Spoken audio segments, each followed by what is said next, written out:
Hey, welcome. In this training, I'm going to walk you through how to deliver a website in a week in a calm way. It's going to be really valuable for you if you are brand new to website design and you have no idea what a one-week websites are and you're just curious about how you do it and whether it's possible. It's also going to be really valuable for you if you are a seasoned website designer who is maybe considering offering one-week websites, or you have been doing it, but maybe your process hasn't been going as smoothly as you want it. I'm going to cover my signature process in this video. I'm going to look at those areas where we tend to get tripped up as website designers and how we can mitigate those and make sure that our process goes to time and to budget and that we have a happy client at the end with a beautiful website result. So let's jump in. First of all, I just want to talk about this idea of the website in a week model being about speed. When I was first exploring the one-week website model, what I found, and it's still very common now out there, is that most designers who are teaching this or offering this position the one-week websites as a fast, hustle, kind of quick and dirty model. But that's actually not how I see it at all. I know from personal experience, having just the one-week website as my only offering since 2019, that this model can be a really effective way of creating a website design business that's more predictable and that's much gentler on your nervous system and on your client's nervous system as well. So this training is not going to be about doing it fast and stressing yourself out. This is going to be about a process that is going to make the one-week experience enjoyable for you and for your client, enjoyable and calm for you and your client. So what we're going to cover is what actually is a website in a week and its benefits for both you and your clients, why I started offering one-week websites. Hopefully you might see yourself a little bit in my story. And we're going to look at how to actually build a website in a week calmly. I'm going to walk you through my calm guided signature process that I've used to deliver over 100 successful one-week websites. We're going to look at onboarding, content collection, the prep week and the build week. And then I'm going to give you some extra resources that you can take away to help you start offering one-week websites in a calm way. So first of all, just quickly, what is a website in a week? So a website in a week is a way of designing and delivering a professional website within a single focus week, obviously. So basically it's built around the premise that rather than starting from scratch for every project like you do with a custom project, you work from an already created base design or template, and then you just customize that within the week to meet your clients' requirements, goals, branding, and so on. If you head across to my website at alanajstudio.com, you can check out my templates and base designs there. Currently I have 4: one for wellness, one for coaches, one for photographers, and one for eco businesses. However, don't let that put you off. You don't need 4 base designs to get started. When I started out, I had just the one, and I only had just the one for several years before I added more. The benefits of one-week websites for website designers is that it's much easier to plan, price, and repeat than custom designs. It's much more supportive of your time and energy, and I find your sanity as well.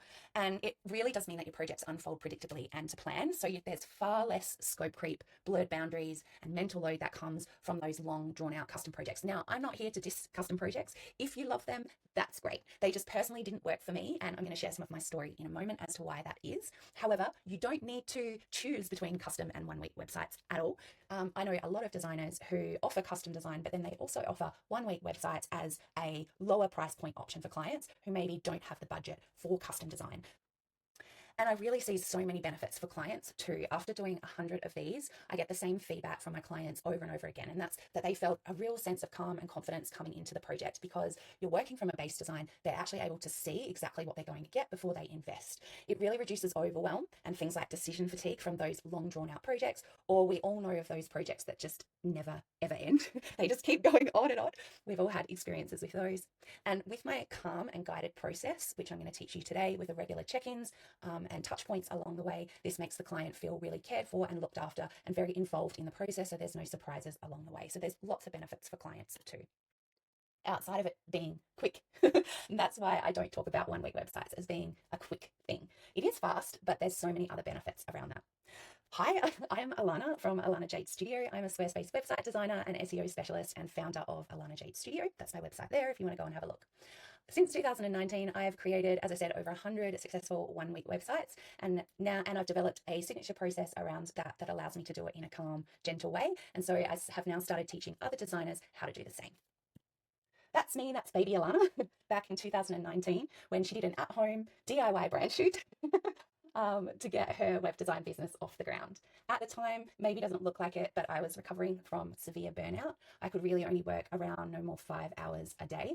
And I'd never done website design before. So I decided to teach myself how to be a Squarespace website designer and start my own business around that. As I delved more into it, I really saw that custom website projects weren't going to work for me. It just felt a little bit too scary as I was just starting out. It seemed to be quite draining on my nervous system. And so I started to look for an alternative option. And that's where I discovered the 1 week website model. Now, at the time, like I said, most designers out there were positioning the 1 week model as that fast hustle kind of thing. And that didn't really appeal to me either. So I went about developing my own system to create something that felt good for me, for my wellness, for my burnout recovery, for the fact that I was just getting started in the design industry. I wanted a safe, calm container to work within. And that's what I started to develop. From there, I went on to deliver 100 plus 1 week websites using this model. And now I teach other designers how to do the same, which is why you're here. Okay, so let's dive in now to the good stuff and let's have a look at how to deliver a website in a week. So first of all, I just want to talk about the non-negotiables. You would be forgiven for thinking, if you've never done a website in a week before, that the build week is the most important part. You might think that that's where all of the action happens and that's where you're going to need to put most of your focus and your effort. And I'm actually here to disprove that myth, because if you want to deliver websites in a week in a way that is calm and enjoyable for you and your clients, it's actually all the stuff that happens before that's going to set you up for a successful project. Okay, so first of all, we're going to look at onboarding. Now, I actually have a whole nother training which goes quite deeply into the onboarding process. I will link that below this video so you can go and watch that one. So this onboarding process can be used for either custom designs or the website in a week process. So I definitely recommend that you go and watch that one. I'm going to just cover some of the most important parts of the onboarding process here in this video though. So the sales or discovery call I find normally goes for about 45 to 60 minutes. And in this call, I'm trying to get to know and understand the client's business. So what they do, who they help, what offerings they have, and what goals they hope to achieve with their new website. So I'm at this point trying to work out what pages do they need, what functions do they want, how do they want it to feel and perform. And I'm also getting an idea of what their budget and timeline looks like as well. And then the other thing that I use this call for is to educate the client on the key ingredients that they actually need for a successful website project. So the key ingredients are branding, photography, and copy. All of the questions that I ask from this then will help me put together the proposal document for the client. If you need help with a sales call or you're not really sure what to ask, I do have a sales call questionnaire and I will show you how to find that further on in the training. So stay tuned for that if you need help with this step. Now, what I'm actually trying to do within this call is, well, a couple of things. I'm gathering the requirements from the client so I can put together a proposal for them. But I'm also really trying to work out if this client is a fit. The thing is that not every client is the right fit for a website in a week. So before anyone commits, we need to work out the client's requirements and if they're able to work within the contained framework of a 1 week website. So what I've found is that if a client has a very specific vision or they want a real high level of customization or a long list of functionality and custom pages that they want built, then a website in a week is probably not right for them. And it's best that you just tell them straight away. As I said as well, the other thing that I'm listening for is whether the clients have what the process requires in terms of content. So those ingredients that are necessary for a successful website, or if they're willing to invest in them. So as I said, the 3 things I'm paying closest attention to are branding, photography, and copy. I ask the client where they currently stand with that and I note any gaps. And that way I can structure the proposal to include things like color palette if they don't have branding, stock imagery curation, or copywriting support. And then, if the gaps are too significant or the client isn't willing to invest in filling those gaps, then this is a signal to me that they aren't the right fit either. I require all of my clients to have branding created by a professional branding expert, not DIY. Professional photos, so either a photo shoot or I curate stock imagery for them. They're not to bring along iPhone photos, phone photos, or their own DIY selected stock images. I'm okay with them writing their own copy, but they obviously need to follow my guidelines around that. So you want to get a gauge as to whether the client is willing to invest in those things. If they are, and I feel like they're a fit, then I send them the proposal. So the proposal really only takes me about 10 minutes to prepare, and that's because I have a beautifully designed template that I can just input the client's name, a few of their goals, and then basically hit send. And again, I do have a copy of this which I can share with you. Wait until the end of this training and I'll talk you through how you can grab that. So with your proposal, there's kind of like 2 things that it needs to do. So first of all, it needs to showcase your studio, communicate your approach, reinforce the value of working with you, shows your experience, preferably testimonials if you have them from past clients, but even if you don't, that's okay. You can add those in later. It's kind of like a selling tool, right? And then the other thing the proposal needs to do is outline things like inclusions, deliverables, the client's responsibilities, timelines, key dates, pricing, and also their time investment. Proposal documents really should give the potential client a sense of what it's like to work with you, and also what's required and needed from their side to help them make an informed decision about whether this is the right time to commit. You and I know that a website is a collaborative process where both you and the client have to invest time in that. There's a lot of work that the client needs to do upfront to prepare the content for the website. So it's really important that you share that with them and you get clear on that with them upfront so that there are no surprises later down the track, which can railroad the process. If the client goes into the process without understanding their responsibilities, then this is what causes delays later on down the track. Clients approved their proposal, then it's time to send out the contract and the invoice for their deposit. The contract, again, should lay out the full scope of work, the timelines, payment terms, and also what happens if things fall off track. Because even with the best process in place, I have still had clients who have decided to cancel or reschedule due to personal commitments. So you want to make sure that you're protected when this happens. So make sure that your contract includes things like rescheduling fees if the project needs to be pushed out more than a few days, and what happens with the schedule around that, late fees if the content or feedback is late, and really clear boundaries around things like revision rounds, the way that you communicate, communication timelines, out of scope work. All of these kinds of things are really important to include in a contract. And then the other thing as well is getting that 50% deposit to secure the booking. I don't hold a spot in my calendar or start any work at all until the contract has been signed and the 50% deposit has been received. Be really clear about that and be really firm about it, because this is one of those boundaries that will save you from so many last minute cancellations and unpaid admin time. The idea of the deposit is that it locks in a client's commitment and it also protects your schedule. You're making space for them in your calendar and often turning down other projects as a result. So it makes sense that the client should commit financially to that space too. Once the signed contract is received and the deposit is paid, please make sure you get both of those before you move on to this next step. Then you can send out the welcome pack.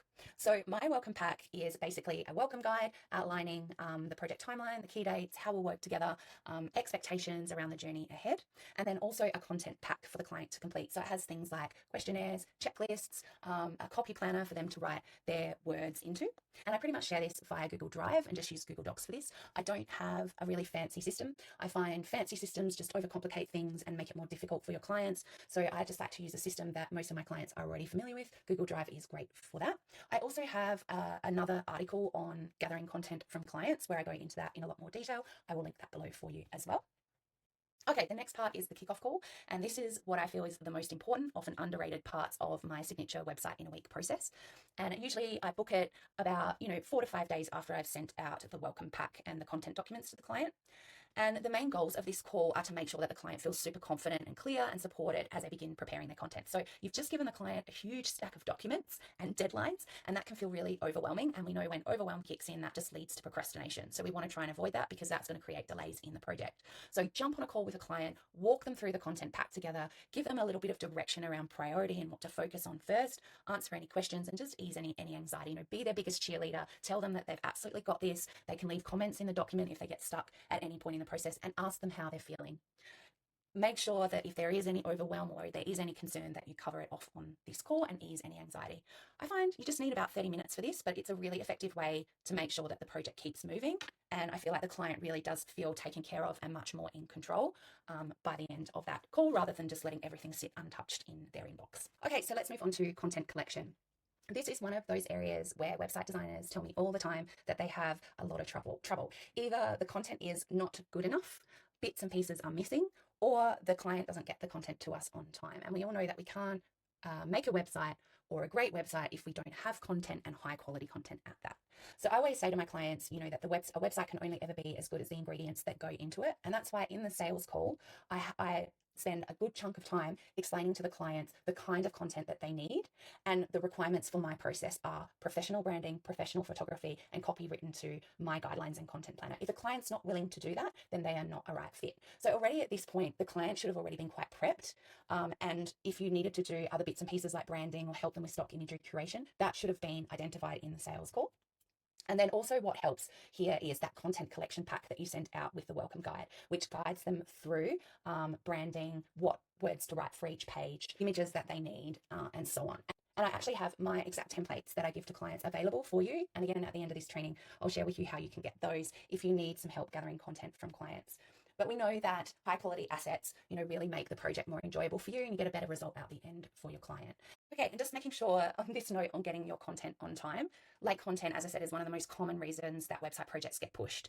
And the thing with websites in a week is, unlike those longer custom builds, there's actually no buffer to absorb this. So if you have a missed content deadline, that can mean rescheduling the entire build week, which is super disruptive to you, your client, and any projects you have booked in after theirs. So I have a few things that I've learned along the way. These are non-negotiables that I do in my process to make sure that we get the content on time. So first of all, I make sure that the content is due on the Sunday before the preparation week. We'll talk about prep week in a moment. The final invoice is also due on this day as well. What I do is I send a reminder to the client 1 week before that due date saying, hey, your content is due, and I give them links to all of the documents that they need to fill out. I also go in and just have a look around to get a sense of where they're up to. And I also have a content check-in call with the client a couple of days before the content is due. So the content's due on a Sunday. I maybe have a check-in call with them on a Wednesday. With all of this really great communication and check-in points in place, I find that 95% of the time, my clients do have their content ready. There's just 5% where that doesn't happen. And here's what I do. So the prep week is kind of like a buffer time. So the prep week is where we're going to talk about the prep week in a moment, but I do a homepage mock-up and I do a lot of technical preparation. I actually don't need all of the website content that week. Now, I don't tell the client that, but if it gets to the pointy end of the content being due and I can see that the client is struggling to get everything done, I say to them, have your homepage content finished and you can take a couple of extra days for the rest of the content. So by the Monday of prep week, as long as I have the homepage content, I'm able to begin the prep week. And then I just tell them they can have till Thursday to finalize the rest of the content because I only need that for the build week. This is my secret buffer time for those 5% of clients who haven't managed their timeline very well or have struggled to get all their content done. I don't tell them about this in any time before, only at the point where they don't have their content ready. In worst case scenarios, we do need to fall back on our contract. And if the client really does not have their content ready, then we need to have a discussion about rescheduling. I let them know that what the fees are from their contract and what impact it will have on the timeline as well. And I really just want to say here that you need to hold firm. So often the reasons why our website projects go off the rails is because we start designing and building without all the content from the client. Just do not enter the build week without all the content and without the client having paid you that last invoice. This is going to save you a whole heap of heartache later down the track. Okay, so now we enter preparation week. This is really where the admin starts to ease off, and this is where you really step into creative designer mode. So this is the exciting part. You can see that there is a lot of preparation and time management that goes into getting to this point. But if you do that, then you're going to enter the prep week and the build week smoothly, and you're going to have a much more calm, enjoyable process. The purpose of the preparation week is to set myself up for a successful build week. And a successful build week to me looks like entering that week feeling really calm and clear in my direction, having everything that I need to do my job well, being able to go into my creative hovel and create something really beautiful for the client, having the client feel really calm and secure about what's going on, and getting a beautiful website result out the end that my client is happy and raves about.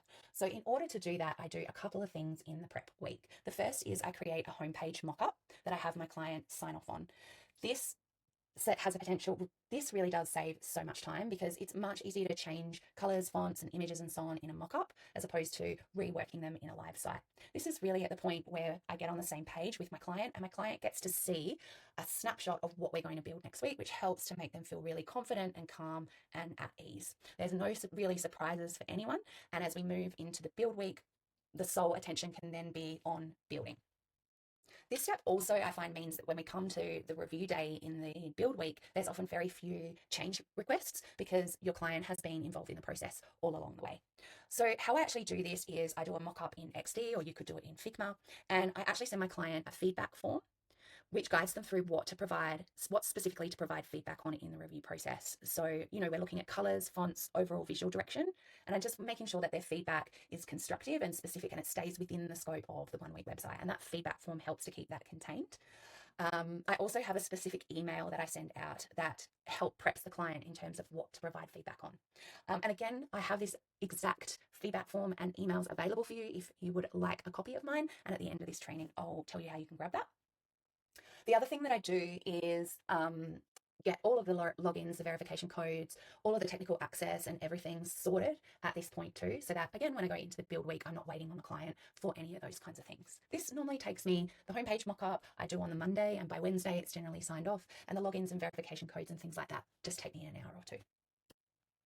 Okay, and here's the exciting part where we move into the build week. So obviously I'm building from a base design or a template.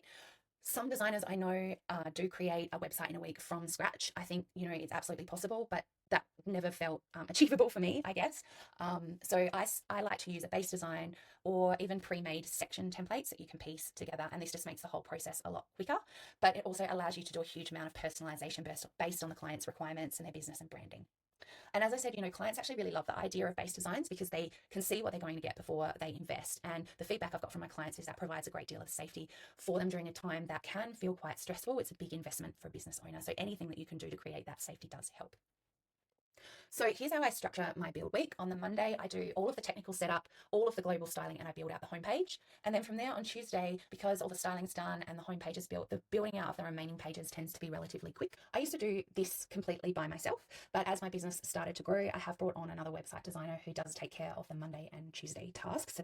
On the Wednesday, generally by this point, the website is finished. So this is like a buffer day. I like to come back on this day and look at the site with fresh eyes. I've always, every time I've done this, added a few extra customizations that I know will delight my client, but that's totally optional. You don't have to do that. I just like surprising my client, and I also like the creativeness that comes with adding some customizations as well. By the end of the day, Wednesday, the website is complete and I send over all of the information for the client to review their site. Thursday is their review day and handover, and Friday the client can launch. For my build weeks, I like to work from a templated website checklist. I basically duplicate this list for each client, and then I simply work through each task item, ticking things off as I go. This just ensures that nothing gets missed, and I'm not using up my mental capacity trying to remember every tiny step. Like nothing is left to memory or guesswork. This way I can really dive in and focus on my creativity and creating something wonderful for the client.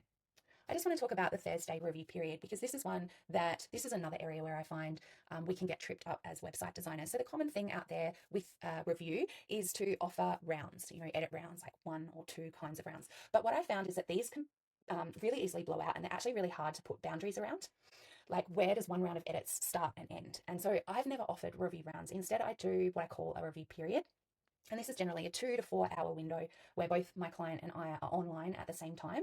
And the client is sending their edit request through, and I'm making those changes to the site in real time. Now, we're not on a Zoom call or anything like that. As a highly sensitive website designer, I don't like doing a lot of calls or being on video calls. So we just do this via email. And again, like the homepage mockup, I have a feedback form that guides the client through what to look for, what to provide feedback on, and how to gather their feedback in a structured way that is all within scope. My clients really like this idea of having a review period because they have my undivided attention and they get to see and approve changes happening in real time. There's no waiting, there's no back and forth. The edits literally unfold before their eyes. I am a big advocate of review periods. And I think even if you're offering custom websites, forget the review rounds, start doing review periods. I really think that it will revolutionize your process.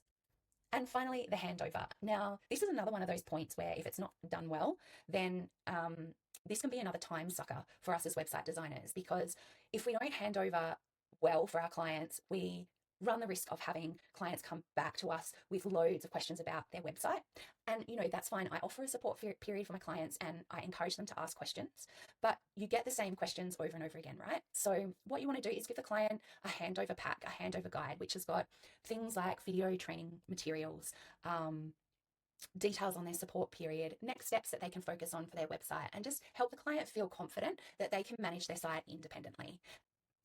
So there you have it. That is how to deliver a website in a week in a calm way, not with any kind of hustle, and hopefully not falling into any of those traps that we often fall into as website designers. I just want to say that the website in a week model really changed how it felt for me to be a website designer.